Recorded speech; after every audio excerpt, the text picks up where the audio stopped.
And we're into the mainframe. Welcome to Colonial Outcast, your somewhat friendly anti-imperialist, quasi-military at times podcast. Today we are doing our regular operational breakdown segment surrounding Iran's missile and drone response this past Sunday. We are recording and publishing this episode Monday, Tuesday, April 15th to 16th, depending on where you live, and we will be discussing the chain of events of the past 2 weeks and what this means for the future.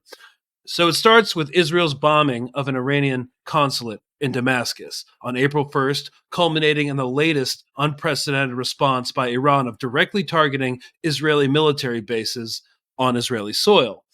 Well, I mean, at least one of those air bases was in occupied Palestine. But, anyways, what does it mean? What will happen? We are going to discuss all of that. And if you're worried that World War III will happen as a result of this, you can relax, at least for right now. You will live another day. Fucking congratulations.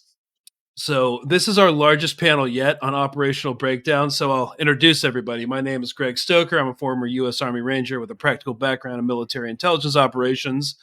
We've got Mark Wayne, our co-host. He went through OCS and all that, and he's a general military history nerd, as are we all.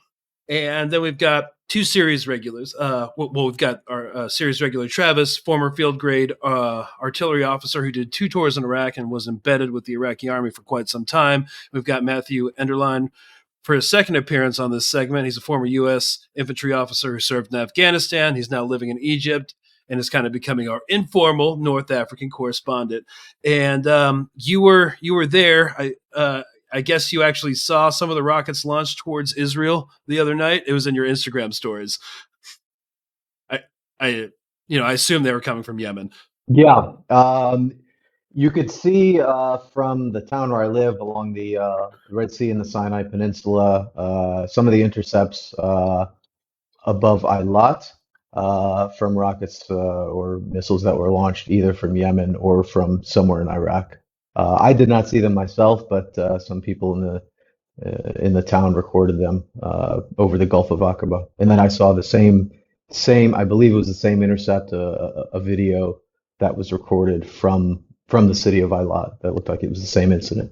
Yeah. Well, it wouldn't be the first time some of us have slept through indirect. So whatever. Yeah.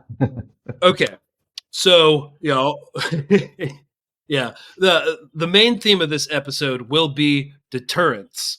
We want you, the audience, if you're kind of coming into a layman in this subject, we want you to understand the logic of deterrence so you can better understand this fraught aspect of geopolitics. So, to define our terms, deterrence is a noun, the action of discouraging an action or event through instilling doubt or fear of the consequences. Example, nuclear missiles remain the main deterrence against possible aggression.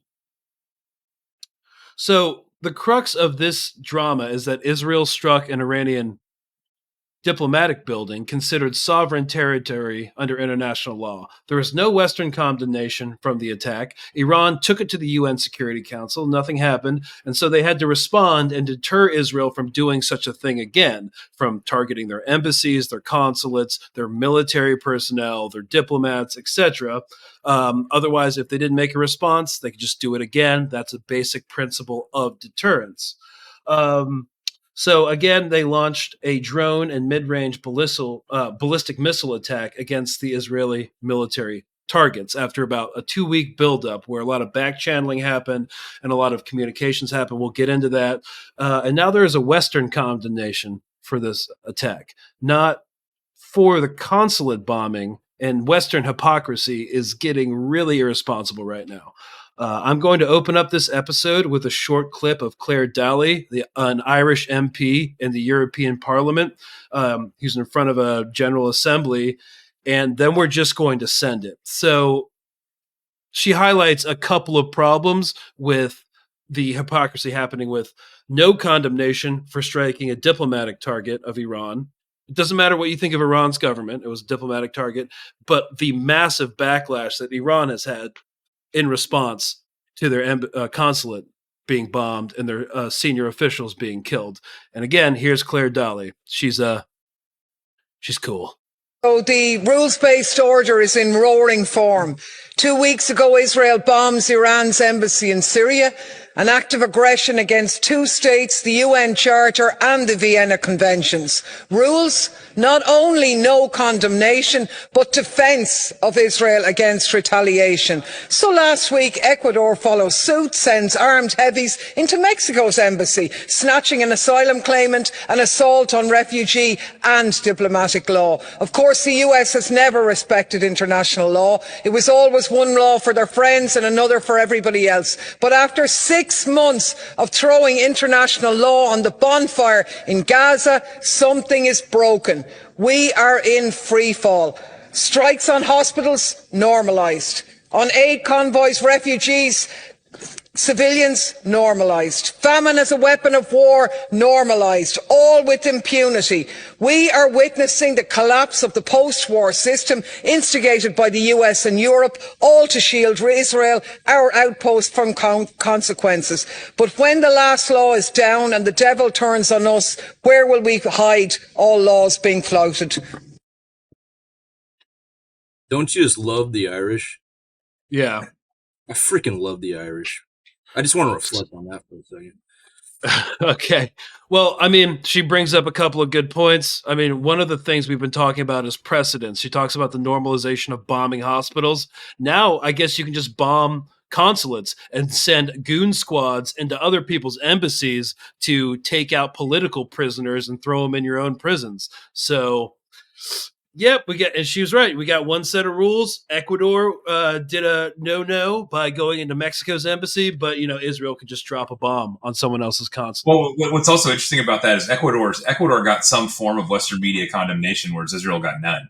Right? Yeah. There was a lot of commentary in Western media about is that a violation? Is that okay? Well, there was no such thing about bombing one. Yeah, and so when we talk about precedents, now going forward, bombing hospitals is normalized. Embassies, are they sacrosanct anymore? There has been no Western condemnation. There's been no condemnation from the American government. They just swept it under the rug, didn't want to comment on it. They spun a narrative that, it was actually a military site right next to, the consulate. But come on. We've had multiple independent sources confirm it was actually a consulate. So the consulate was bombed. That shouldn't have happened. No one really thinks they have a deterrence strategy for what happens if another nation bombs an embassy. Doesn't really happen at all. It's not really precedented. I mean, it's happened before, but there's always been a condemnation. Yeah, well, and it's an even bigger escalation, right? Because a violation of the one of the core systems of making diplomacy possible in all situations is what's been attacked there. So it's bad enough to hit sovereign territory, etc. It's a direct attack on that country, but you're attacking part of the reason that part of the system is sacrosanct is because that part of the system allows wars to stop. It allows adversaries who are currently shooting each other to have conversations in other people's countries on their third party consulates and embassies, right? It enables communication between actors who really aren't on good terms or, et cetera. It also enables, political dissidents and all that kind of stuff too. But at the very, very core function, it allows countries to have diplomatic relations no matter what else is going on. And so it's a strike on something much worse than hitting someone's sovereign territory, right? That's core diplomatic function. Now, let's say they did not strike the consulate, right? And let's even without taking the consulate out of the context of it, if just striking a high-ranking military leader would be equal to them taking out Ben Gvir, right? So regardless, even if it's a consulate or not, just the bare minimum that you're hitting a high-ranking official, that in and of itself is an attack on the sovereignty, especially if that leader is not directly attacking Israel. Yeah, political assassination is a real interesting topic. Obviously, the U.S. engages in it, or has engaged in it relatively recently with Soleimani. But how you justify that and the various ways they try to justify that are always real murky and real interesting. Right. And so, but before we get more into this, what is the What's like the talk on the ground like over in Egypt? I know you're closer to all of this than we are over in the States, Matt. Yeah, well, I think since the last time we talked, the biggest change or kind of shift I could notice is just a huge sense of dejection and abandonment on behalf of the international community from everyone throughout the Middle East, and that ripples across the Levant, and you can see it here in Egypt. Also, you see a lot more pressure and protests and direct rhetoric against the government. Um, so I think all of that as the background for what happened a few days ago, I think in reality what most people saw was probably a symbol of support for the resistance that came from a state from a state with a with a government with a seat at the United Nations, and that's a huge foreign policy coup for Iran, and a huge foreign policy failure, to add to the long list, on behalf of the United States and the rest of the Western governments. So it felt kind of like a line in the sand. I think it was a symbolic sort of form of hope or resistance to see the images spread throughout the region of these drones and missiles going across the sky. That's just kind of like the perception I have. But yeah, I know. Let me know what you think about that. Yeah, I think for the audience to give a little bit more context, the Israeli consulate was hit on April 1st. The Iranian government waited 2 weeks to respond to that. And a couple of things happened in that intermediary time. First, they went to the UN, nothing happened. Then they said to the United States, we will leverage holding off on an attack if a ceasefire deal is reached. No movement on that. And then they spent about a week, or they let's be honest, as like all like former military guys, they were planning this from the beginning as a contingency if no movement was happening. They planned to strike, and it looks like they spent a lot of time figuring out demarcating targets, deciding what munitions they were going to use, how much they were going to use, and they took a lot of time to orchestrate it because it was a multi-function attack. There was the diplomatic aspect, there was the military intelligence aspect, which we'll get into. There was the symbolic aspect, the political aspect, and I think, from my perspective, it was successful. On the very basic level, they penetrated the Iron Dome, the David Sling, Israel's air defense network and anti-ballistic missile network. I mean, they had to expend a lot of cheap munitions on it, but they did it, and they struck military targets in a non-lethal way. Yeah, it's worse than that too, because people are like, oh well, only a few got through, and it's like, yeah, only a few got through Iron Dome because there's 4 destroyers sitting off the coast, all of which are significant air defense platforms, and then there was also American and British air wings in the skies, shooting stuff down with fighter aircraft. You, you take if you if you take Had they not have communicated on the back channels with the U.S., they would have had more penetrations into the Iron Dome. The only reason why they were able to shoot that many missiles into ballistic and the drones out of the sky was because Iran gave the U.S. a good, polite heads up. Hey, we're going to be doing this. They could track that. I mean, they could track that stuff on radar. They track that stuff hours out, days out. The reason that the penetrations of the dome are still significant is because if you take away all of the U.S. and U.K. air defense platform defense in depth firepower that was leveraged to stop that 100 plus munition strike, a hell of a lot more goes through Iron Dome than went through. And so only a handful getting through is not a measure of Iranian ineffectiveness or Israeli air defense effectiveness, because again, there's a massive middle player there, executing air defense in depth. And so it was much more significant than I think a lot of people are giving Iran credit for. Yeah, sorry. Yeah, just quick comment. I read that 50% of the targets were destroyed by American aircraft. Is that jive with what you guys were able to find as well? That's significant. Yeah, Not just that, but Jordanian aircraft were also doing that. They also they pulled targeting data from Saudi Arabia and the UAE as well. So this was a joint effort of like all these countries protecting Israel's ass and feeding targeting data using military assets to take down this strike.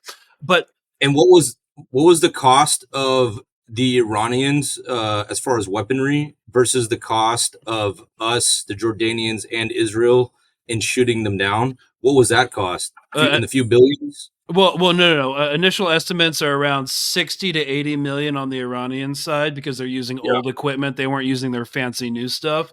And around the American side, it's either 900 million to 1.3 billion intercepts. So there's that. But it also ignores the fact that they hit Nevatim Air Base, which was defended by, the world's most advanced integrated anti-missile defense shields, which incorporates not just the Iron Dome, but Arrow 2, David Sling, THAAD, Patriot 3, and that this system was designed exclusively to defend against Iranian medium-range ballistic threats, and 5 to 7 got through. And Israel themselves have acknowledged 2 runways and 3 warehouses, empty warehouses, were hit. It obviously not some sort of knockout blow, but it wasn't intended as such. We're trying to get back to deterrence. Iran's like, hey, we don't want to escalate shit, but we need you to know that we can penetrate your shields and hurt you if we wanted to. And then Israel, on the other hand, gets to save face, put their propaganda into overdrive, saying like, we did 300 fucking blah, blah, blah intercepts and like nothing got through. It's like, okay, fine. Spin your propaganda. As long as you don't do a retaliatory strike and escalate a regional war, we don't really care what you tell your brainwashed populace. Yeah, the fundamental weakness identified to anyone watching and who's been paying attention, and this is a known weakness of these kind of systems, right? You can have an air defense in depth platform like that, multiple integrated systems. However, if you flood the zone with enough shit, it can only fire so many munitions and it can only shoot down so many things. And those drones aren't a joke. Granted, the medium range ballistic missiles are a much bigger threat, but those drones are similar tactics to what Russia is using to knock out infrastructure all over Ukraine, or has been the entire time. So you can't let them go. You've got to shoot them down too. And so every one of those is an interceptor, that's being taken out of the total volume that they can throw up at one time. So, like to his point, you put 50% of those munitions back in the sky because the U.S. didn't shoot them down, and you have a very large problem for that air defense system. So, Iran very clearly telegraphed, yes, we can hit you. Speaking of Russia, this is not Russia's first rodeo with testing the Ukrainian air defense systems. They've been evolving and adapting on the battlefield in Ukraine, right? So, mind you, obviously they have that cross-pollination with Iran. So while all this drama has been going on in the Middle East, all the drama has been going on in Ukraine with Russia, and Russia just testing the air defenses of Ukraine and then adapting, feeding that data back to Iran, so that Iran is now evolving with the air defense system. So Ukraine's air defense system is no joke either, right? Billions of dollars worth of equipment being funneled in there. So that is helping Russia adapt, thereby helping Iran adapt to the air defense systems and finding the weaknesses, finding the strategies. How many do you have to flood in this sector so that you can penetrate this sector? How many? Like they're getting all these metrics down and they're adapting. Yeah, I mean, in launch positions in Israel have been marked before. They're being hit with anti-tank missile systems, right? From the Lebanese side, from the Hezbollah side, they've been firing anti-tank missiles, flat flying to knock out Iron Dome sites. And every time there's rockets go up, they know where the interceptors come from and stuff like that. So the visibility of that system's been fairly public for a long time. I think not to get off on the tangent of Russia and Ukraine, but I think Russia's success with their theater ballistic missiles and medium range ballistic missiles has been almost nil. But that doesn't mean they're not learning things, right? But they have not successfully hit very much with those. They made much greater use of like cannon artillery and relatively unguided rocket systems. But yeah, to your point, Mark, I mean, it's a public weapons test for everyone to watch on both sides. I mean, everyone's collecting data on Ukraine, especially with the advent of drone warfare. And another thing about Iran, again, they sent in their old shit that everybody already knows about. Like, so there's this thing, there's this anecdote in global security. It's like, okay, so if you were going to say we were back in the global war on terror, hate that term again, but before the initial days of Iraq, and you wanted to use a stealth bomber to like hit forward sites before the main invasion, yes, you could achieve a victory, a strategic victory by doing that, but is it really a strategic victory if you use your best stuff? The enemy starts to understand what to look for, what to analyze. So I'm being super reductive about this analogy. All I wanted to do is bring it to the front because it's like Iran didn't use their best weapons. They didn't use their fancy stuff. Shit, so as the saying goes. Yeah, and they only used a fraction of their entire arsenal. And one of the reasons that the U.S. definitely doesn't want to escalate is because, first of all, the Biden administration doesn't have enough political clout to engage in another freaking war in South Asia or like Central Asia and the Middle East. Also, there's a global munitions there's a global munitions shortage. Like literally everybody in the world is low on RDX, which is an explosive compound for bombs, artillery shells, everything like that. Also, we're kind of a little bit stretched thin economically, and Iran doesn't want another war because they're emerging as an economic and military power. And what's a great way to like halt progress? Open war. But all of the America's military assets in the region are just as vulnerable as Israel is to massed drone and ballistic missile attack. So like Lindsey Graham can call, and like all the neocons can call all day to bomb Iran and never talk about the consequences. But like, if it really opens up, a lot of Americans are going to die. For what? Israel because they bombed an embassy or a consulate? No thanks. Like I said, Israel is like that stepchild that's constantly causing problems for the parents by running up the credit card bill. It's getting annoying. So, but he's a favorite child, so they just say yes. But the USS Eisenhower alone has how many sailors and service members are on that ship? A lot. A lot, right? So all it takes is one good hit to sink that shit. So to put that in context, not to mention all the other assets in the region. Yeah, I mean, it's obviously not impossible. It's pretty fucking hard to sink a carrier. You got to get through a massive defense net. But, I'm knocking on wood as I do that because, before somebody does that, the Ukrainians have sank capital ships before, not carrier size, but they've sent a Russian capital ship to the bottom already. So, I never get to that we're strong and we have these capabilities because it's you're putting a lot of chips on that table with American lives, and it's like in a perfect world, you got that armada that can create a shield around that ship, but people are evolving now. They know that we're capable of defending it, so they're going to find the chinks in the armor.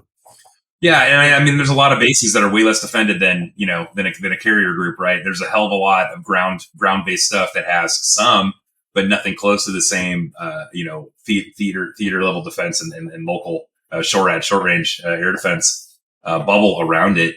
So I totally agree. Yeah, the hilarious hypocrisy of pretending that Iran did something egregious, completely unprovoked, just even from our shit surprises me. It's like, Jesus, man, like let's all pretend we didn't know what just happened before this. I think Lindsey Graham's a clown. I'll just say that. Yeah, it's not just him; it's Mike Pompeo, and I could go through the freaking list of assholes in the U.S. government who to what military end? Bomb them for what? Just to, I don't know, hit them hard. Maybe they're Christian evangelical Zionists who think it will bring about like the Antichrist war and like bring about the rapture. But I wanted, but I wanted to talk about like okay, the U.S. said definitively they will not take part in any Israeli reprisal against Iran. They're basically trying to say, like, enough, just fucking shut it down, pump your propaganda machine, and get it over with. But I wanted to ask Matt, like, because you're over there in Egypt, and now it's getting out that, like, the Jordanian Air Force took down some drones. The Saudi government, like a lot of the Gulf states, were involved in that. Like, what is people's reaction to that? Yeah, I think especially in the last month or two, um, people out here feel abandoned by their governments, and they feel the Palestinian people have been abandoned uh, by the Arab governments in the surrounding countries.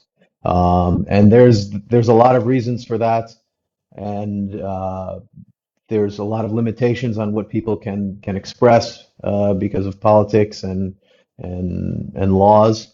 But there is a sense that the governments of the Arab world are not doing enough, and that's kind of what I was saying before. Is like they everyone feels abandoned and dejected, and the only support they see is from Iran. They don't see any support from the Western governments, and they don't see any support from their own governments within the region, by and large, in a meaningful way.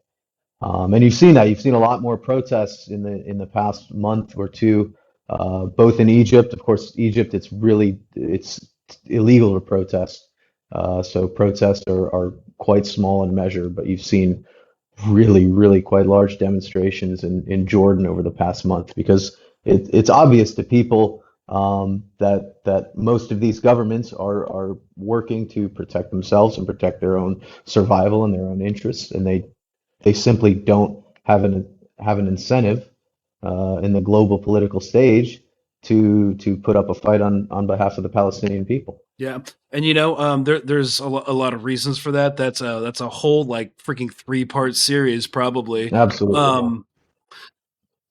Yeah, but so I think that's beyond the scope of this conversation. But when we talk about global institutions like the United Nations, Israel, in response to this Iranian reprisal, an attempt to reestablish deterrence against Israel, attacking its consulates and diplomatic buildings, called a UN emergency session this Sunday.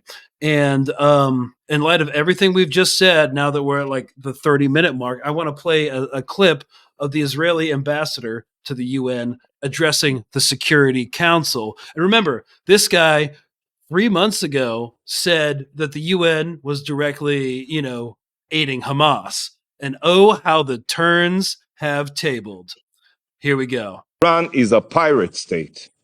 And just like the Third Reich and their brutal SS officers, the Iranian regime not only spreads evil abroad, but also torments and murders their own citizens. In 2023 alone, the Ayatollah regime executed 834 Iranians. The regime oppresses women while murdering them for not wearing their hijab properly. When the Iranian people peacefully protest this brutality, they are suppressed by live ammunition. Hundreds of protesters were killed and thousands have been arrested. This is a regime that allows its own people to die of thirst in Isfahan, while it funds terror around the world with billions of dollars. What have you done to defend the world from Iran? Seriously, the entire globe is suffering from Iran, including the Iranian people. Please defend them. For years, the world has watched the rise of a Shiite Islamist Reich. Yet, just like during the rise of Nazism, the world has been silent, deafeningly silent. Deafeningly silent. Of course, that guy has to bring up the Reich and the Holocaust when talking about Iran.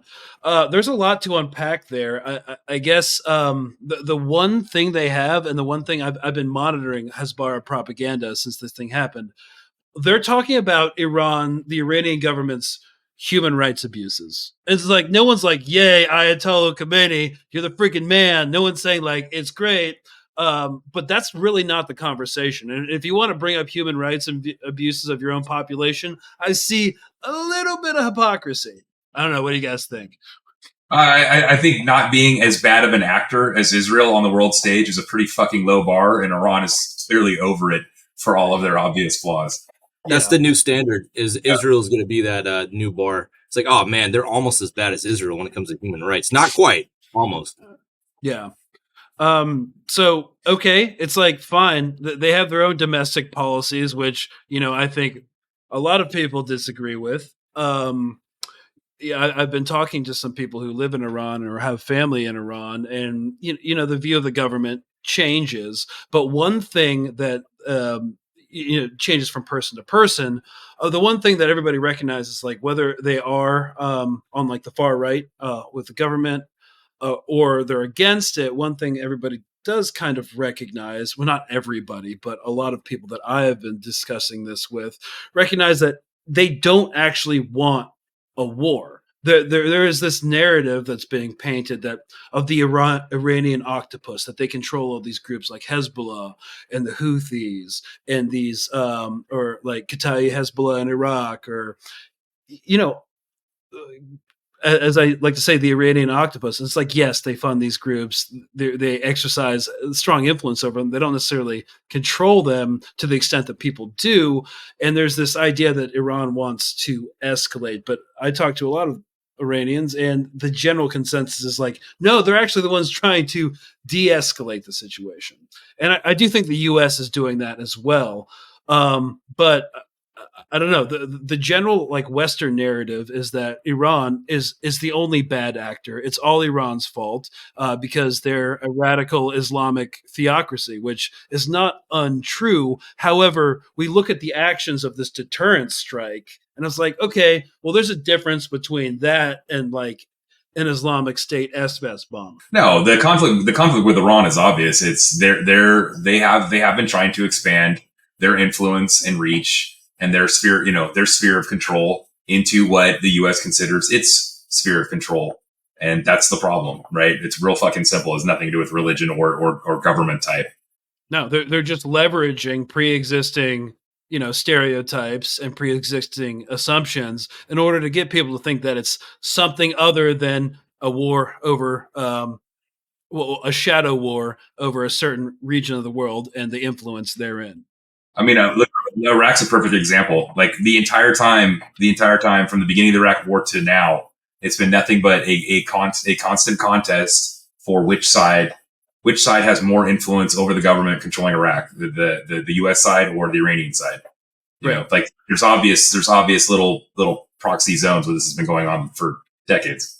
Right. And everybody uses proxies. And before like we move on, I just wanted to talk about this idea of like the shadow war, like using proxies, militia groups, because we have our own proxies in that region of the world, and they fight each other, and it keeps it from escalating, this war of behind the curtain influence from escalating to a war, which is what Israel demonstrably wants, because he's taking it out of the hands of proxies, because it's taking it out of the hands of proxies and putting it in to states acting against states, and that's where it gets dangerous. So when Israel, like in the context of the shadow war, like ghost wars, which we like called it in like the clandestine services, Israel broke the rules. Like there is a set of rules which you don't fuck with. It's dirty, but they bombed an embassy. So this is Iran's deterrence trying to reestablish the rules of the long-established shadow war that's been going on for decades and put it and restore a sense of equilibrium to the region. Like this is not going to stop, but like nobody wants the world to explode. And that's kind of like what we're talking about when we talk about deterrence. No, I think this has been portrayed as originally as a means to escalate to a wider regional conflict, which I think we all agree that in terms of Iran's motivations and execution of this, it does not look like that. It looks like a measured response that takes into account all of the consequences. And it's clear that Iran would not have conducted this attack if they didn't think they could survive it and continue uh, existing and continue executing their foreign policy in the same way. So I wonder what you guys think about the the the fact that this is the first time that the state of Iran has launched an attack against Israel as like an emboldened sense of their foreign policy, or in terms of uh, the turning tide of the support for the resistance, or things, because it is a big step in terms of that. But to me, it looks like an evolution in their foreign policy that's emboldened by the success of everything they've done in the past 4 decades. I mean, they have built the long-term institutions of influence in the region, right? Yeah, I Yeah. mean, What well, what what do you everyone's guys like, think in terms? this is an unprecedented attack from Iran. It's like, okay, well, again, that's problematic language because Israel just blew up a freaking consulate. So it's just Well, like, and what the fuck? this is also how the U.S. This is exactly how the U.S. responds when it doesn't want to escalate, Yeah. right? So this is exactly what the U.S. strikes against Yemen look like, right? They shoot a series of targets. When they stop firing, and then they go, "Are we going to continue doing this?" Right? It's like it's identical behavior. So you can't condemn one without condemning the other because it's the same methodology. It's the same methodology and it all works the same way. This is what de-escalation looks like. This is what responsible deterrence looks like. Okay, yeah, is the US mostly hitting empty warehouses and dummy missile sites that they know are dummy missile sites in Yemen? Yeah. I mean, that's just how it goes. So the fact that everyone's like in overdrive freaking out about this, unable to deduce what's happening, I mean, is incredibly problematic. And the double standard is also disturbing as well. Well, you know what would have been really terrible if Iran would have blown up a hospital. I mean, nobody does that. Nobody ever blows up a hospital or let's say a university or a daycare. I don't know. I'm just throwing shit out there, stuff that you wouldn't normally hit. Isn't the Let's entire say command that. center? Isn't the entire command center of the IDF under Tel Aviv? Tel Aviv. So by Israeli logic, you can blow up Tel Aviv, no problem, right? Human shields much? No, yeah. I mean, I think I found that article today. It was in the New York Times, published in 2001. There's an entire bunker and tunnel complex under Tel Aviv called the Fortress of Zion. But Hamas is in the tunnels, so we got to destroy Gaza. That doesn't sound like a supervillain lair at all. But yeah. Yeah, the Fortress of Zion. Yeah. So I think we've broken down like the most basics of this.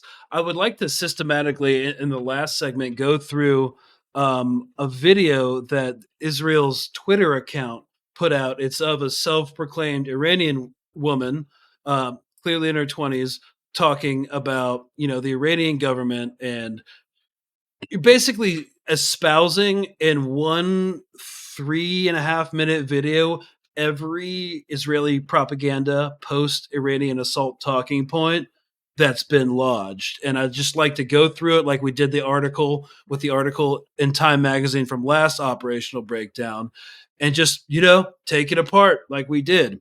So pulling that up right now, and I'll let it play for about 20 seconds, and then we'll stop and get to the first point. Here we go. Hi, Iranian woman here. It's become very apparent that you haven't been listening to anything that we've had to say for the past 2 years, but I was wondering if you could just lend me a few minutes of your time in this ungodly hour to hear us now.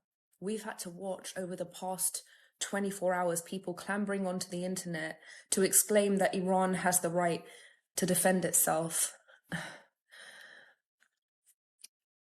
In what capacity have you distorted the story to make the Islamic Republic the victim? Okay. So first talking point, they're using this video to try and reverse the whole Israel has a right to defend itself because somehow it's more legitimate than the Iranian government. I don't know what you guys think is happening here. I think that's a political thirst trap on about an international conflict if I've ever seen one. PSYOP. That's a PSYOP book, guys. Don't bite. No, she does say the talking points, but if you're just listening to the audio, there is a very conventionally attractive Persian woman saying all this, and she's clearly in her like mid-20s. So that's one point. So yes, political psyop thirst trap. But this whole idea that Iran has a right to defend itself, it's like, well, yeah, states that are recognized by institutions like the UN. If that's how you draw your legitimacy from, which Israel does when it chooses to draw its legitimacy from the UN.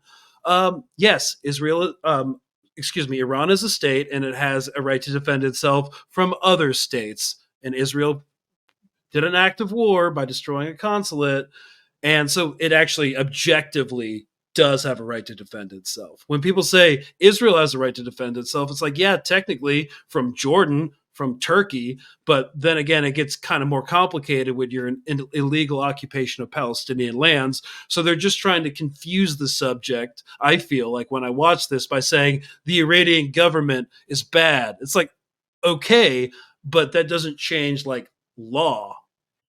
Yeah, they can be bad, and if I bomb one of their embassies or consulates, I can also be bad.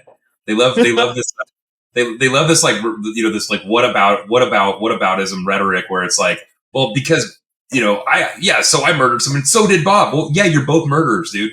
That's it doesn't exactly. Yeah, I think the master of whataboutism was Donald Trump. When that like Donald grab him by the like pussy Trump video came out, he was just like, well, what about Hillary's email? It's like, yeah, those are bad too, but like, it's the rhetorical fallacy of whataboutism. This whole conflict has been revolving around whataboutisms. What about Hamas did on October 7th? Therefore, 40,000 innocent people murdered. What about what the Palestinians did and fucking 30 years ago? Therefore, we have to implement an apartheid state and abuse them at every checkpoint we can. So the whole thing, to wrap it up, is a whataboutism, what Israel does. That's how they justify everything they do, is whataboutism. Yeah. Life is a Bruce Springsteen song. Two things can be true at the same time. You can be proud to be an American and you can be like, wow, this country is totally fucked. So moving on. That's I think what we're most curious about. When we were screaming for the past 2 years that they were lynching us, where were you? When we were screaming that they were killing Iranian women for not wearing a hijab, where were you? When they were lynching Iranian men from cranes for protesting, where were you? When we were explaining that was also all over TikTok. What she's talking about. What she's talking about, I watched extensively on TikTok and Instagram. Yep. It was all over Western media, so I don't know what you're talking about. Yeah, no, it's this is one of their the big thing about their propaganda is revisionist history. So, yeah, just revising history, being like, oh, no. I mean, when that was blowing up, everybody was talking about Iran. We weren't in Tehran, but we sure as fuck were paying attention. So, yeah, it's a BS argument. Yeah, and not only that, but our governments were actively sanctioning Iran for that. So, completely different fucking situation. Moving on. Occupying force, where were you? But all of a sudden, everyone's graduated from Instagram School of Law to say that this is a violation of international law and Iran has the right to defend itself. It is a violation of international law, and Iran does have a right to defend itself from other states. You don't have to have any degrees in political science to understand that bombing a consulate is probably bad. Yeah, it sure looks like it. Yeah. By the way, she's a really bad actress. It's obvious that was prepping for this in the mirror, like the way she does her facial expressions. It's like, Like it's pretty poor acting, and it just shows that Israel's Hasbara budget is getting smaller and smaller. They need to hire better trained, at least take a few classes in acting to make it look more realistic. But props on the makeup. Oh, damn, it is a filter. Yeah, They're getting really cheap these days. Mark, we can make you look like that, man. It's the future. Oh, You think so? Can you add hair? First of all, you're not talking about Iran, you're talking about the Islamic Republic. What the Islamic Republic does is not a reflection of the Iranian people. We've been clear about what we want. All right, which I got to is mark peace. this time. What is this, 48? Second of all, you may have discovered the Middle East 48. yesterday, but the Middle East... sorry, Mark, you're going to have to... I guess my internet timed out. I got the time mark. Okay. Hey, what's up with Matt? We don't have Matt back. No, we do. I'm here. I'm back. Hear him loud and clear now. Don't project onto Matt. It's your problem now. Okay. All right. Sorry, I gotta fucking bring up. All right. Sorry. We're gonna bring this back up. Here we go. And you're frozen. Greg, shut off LimeWire, dude. South America and Central America. This is just more lame ass whataboutism. Right to defend itself. What the Islamic Republic does is not a reflection of the Iranian people. We've been clear about what we want, which is peace. Second of all, you may have discovered the Middle East yesterday, but the Middle East didn't start existing yesterday. If you want to talk about an act of war, still tacitly just a few acknowledging days ago, federal court determined that they struck an embassy in Damascus, which then she literally says later didn't happen. In Argentina were conducted by the Islamic Republic and Hezbollah. That was in the 90s.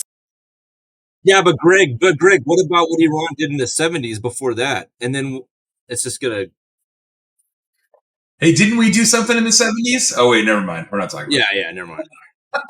Whataboutism. Oh my god, what about we've never created regional proxies to do our own political bidding.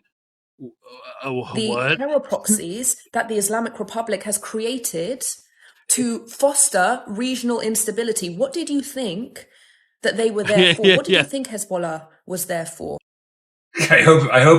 I hope her family didn't leave Iran when the Shah fell, because that'd be awkward.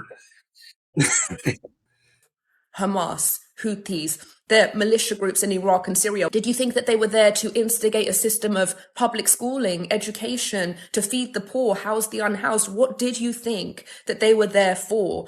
Is that an act of war? Was October 7th an act of war?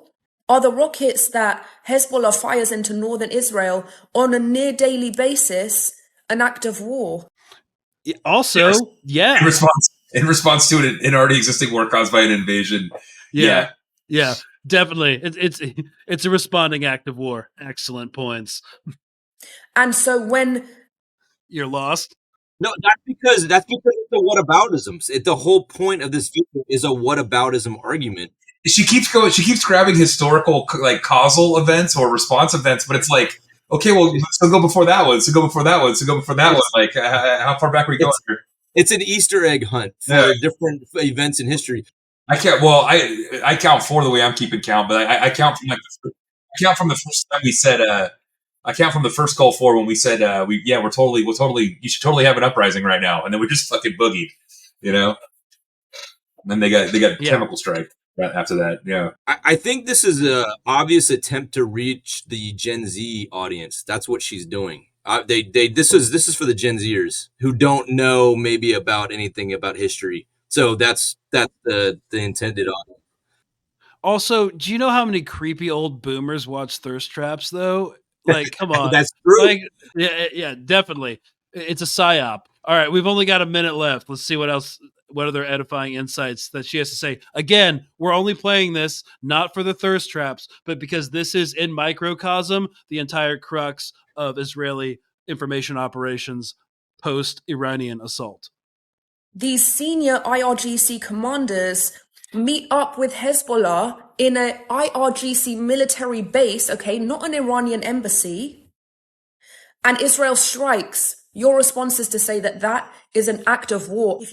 Okay, now I wanted to bring this up because... So it's not a conflict, it's a military base. Okay. But it wasn't... Hey, Travis, have you ever heard of a special operations officer talking to an intelligence officer talking to a diplomat inside an embassy? Has that ever No, man, happened? I totally almost didn't become a defense attaché myself. It sounds like normal operations for what happens inside a freaking consulate. Oh my God, government leaders and military officers meeting at a consulate. Whoa! Fucking crazy. Next, Like, you're gonna what tell me if- there's politicians in there, man. You don't say. This is literally the dumbest. Okay, but anyways, again, Israel's official Twitter account with zillions of fucking followers, like, all upvoted this and reposted this. So we're gonna just ride this out. Listen to us for the past 2 years, much less the past 45 years. You'd know that Iranians don't want war with Israel. We want peace with Israel. Iranian people inside of Iran have come out and said this over and over and over again. It's you that wants war with Israel. It's your hatred for Israel and your hatred for Jews that's pulling us into a war that we didn't ask for. Have we not suffered enough for the past 45 years? Who's the we in that sentence? Who's the we? I mean, there are some Iranians. Yeah. I mean, legit. Like, who's the we? Is it you? Is it the UK? Well, certainly pockets are. I grew up in Southern California, and that's 100% true. You know. No, I mean, it's based on your experience. I've had a completely different experience. Actually, one of my great grandfathers, I mean, he left Iran before the Shah was deposed.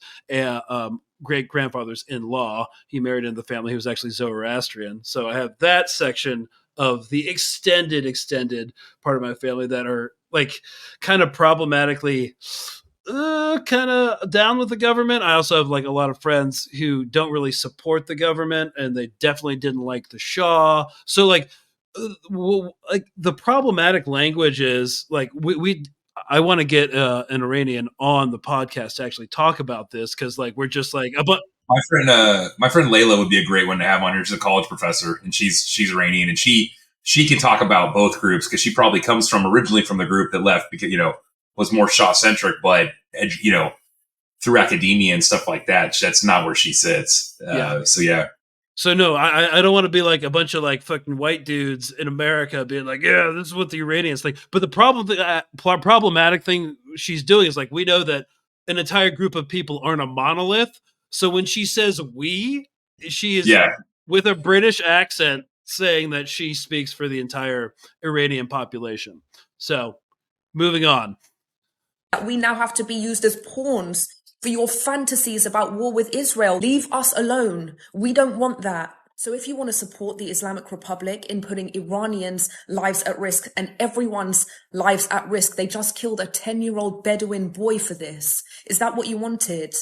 Then just... Yeah, and Israel just killed over 15,000 children. Love how she doesn't mention any of that. Yeah. Who killed a Bedouin child? What is she talking about?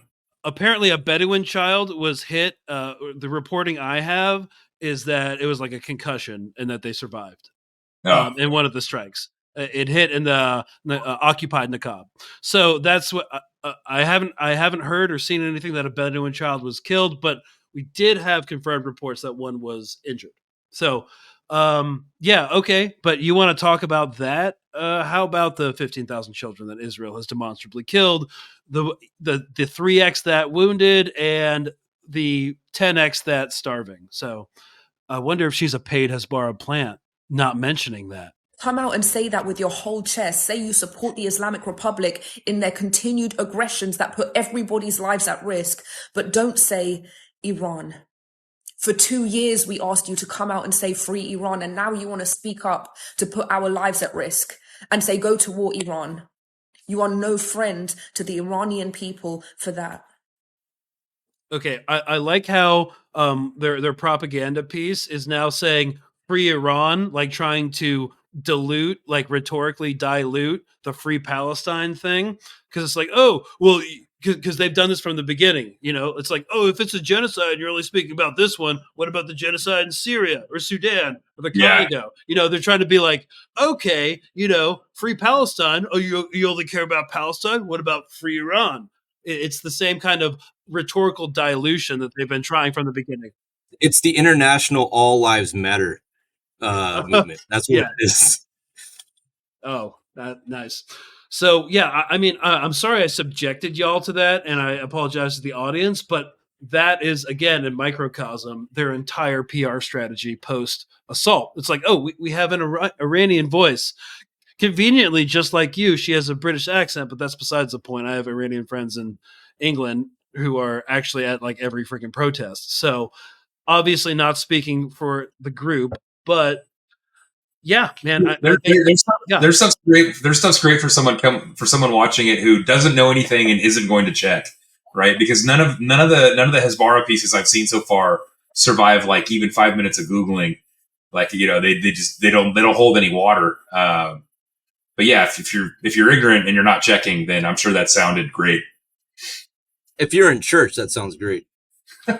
Oh yeah. If you're one of those evangelical parents and you have like a Gen Z kid, it's like, hey, you should really follow this young lady. She has a lot of great things to say about the Iran situation. In case you're curious, Lindsay, that's what that was designed for. And guess what? She's Iranian, so she knows what she's talking about, and she's totally not being paid to say these things on camera.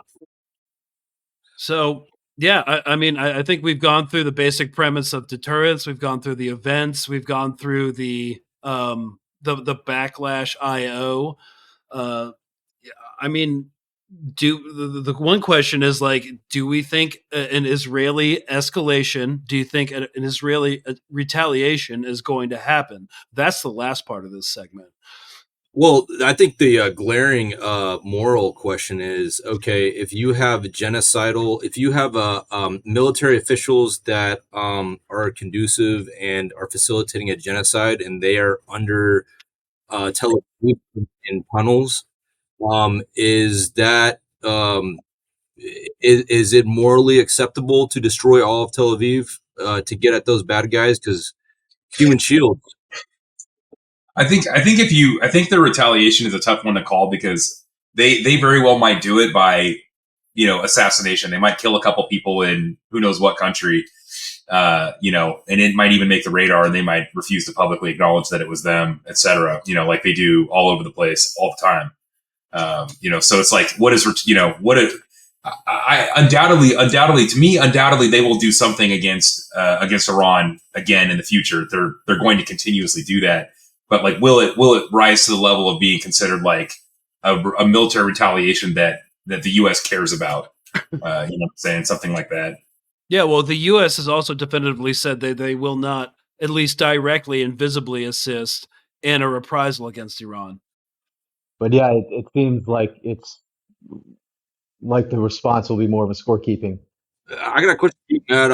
So in your talk and getting a feel for the zeitgeist in Egypt, amongst just like the Arab groups down there and the groups that support the Palestinians within Egypt, what are their wishes? How do they wish the Arab states would handle this? What's happening? What are some specifics that they are wishing that their governments would be doing?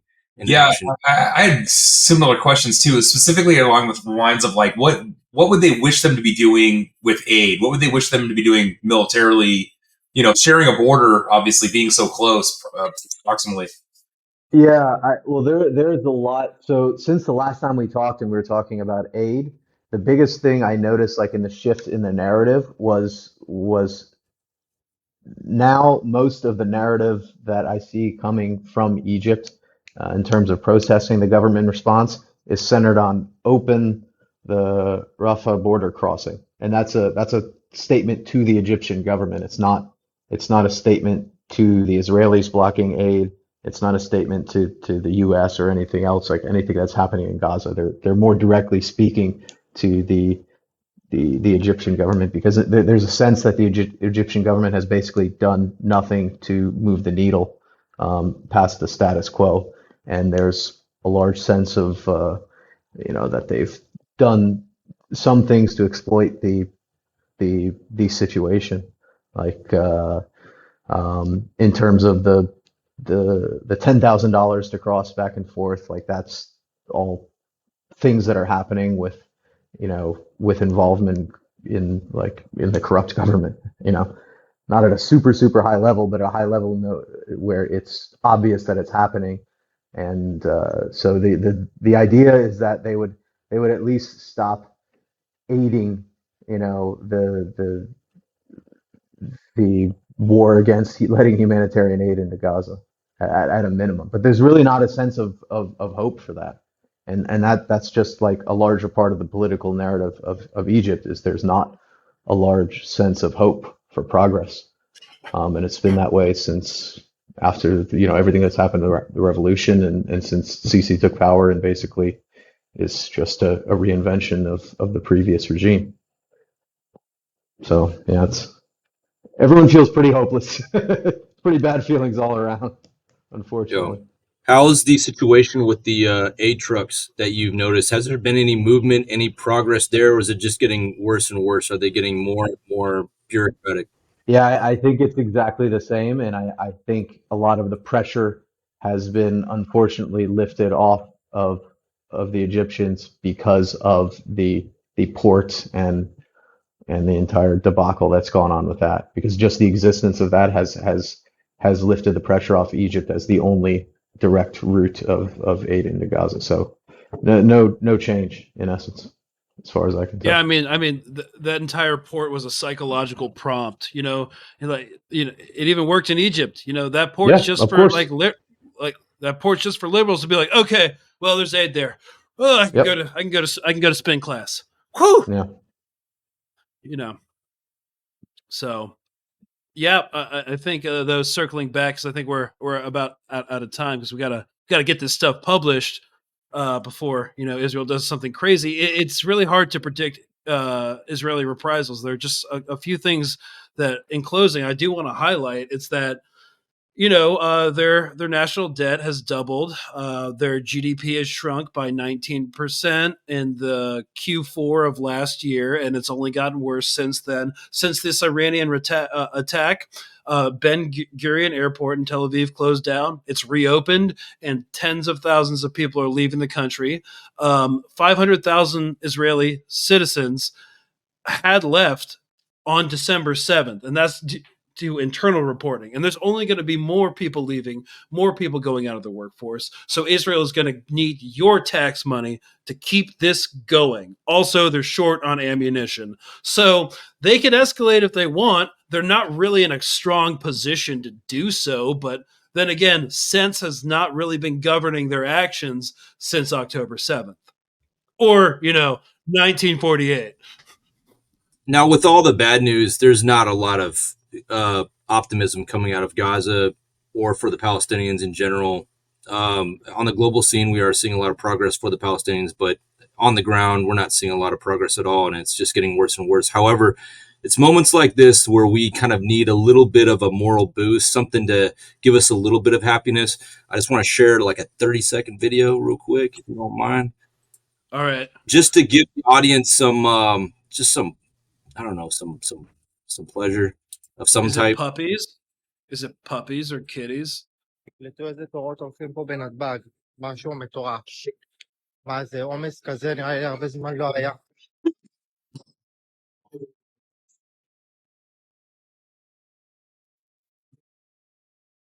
طويل الشوق يبقى في اغتراب. I love that video. Just something to give the audience a little bit of solace. That looks like decolonization, right? Yeah. Yep. It's like what we've been saying. What we've been saying from the beginning. Like, this is late stage colonial violence before a colonial project ends, and it ends when the colonizers and settlers start to feel unsafe. And you know what makes people feel unsafe? A massive Iranian drone and medium-range ballistic missile barrage, apparently. South Africa deciding it needs to attack Zambia right before it collapses. Oh, yeah. The Bengali famine right before the British Raj fell in World War II. The shit in Algeria. And the list goes on. So, yeah, that's where we are. Hope you guys learned, enjoyed it. Hope you learned something about deterrence, the most basic principles of it. and what Israeli Hezbollah propaganda is looking like in the wake of this Iranian attack. Sorry, we're not really making any strong predictions, but we've stopped trying to really make strong predictions when it comes to the far right, unhinged government that is currently at the helm in Israel. So thank y'all for coming on so much, and probably do one next week, and or not, or maybe we might do another one this week if shit gets real crazy. But y'all have a good day. Thanks for coming on, and we are ending it now. See y'all next time.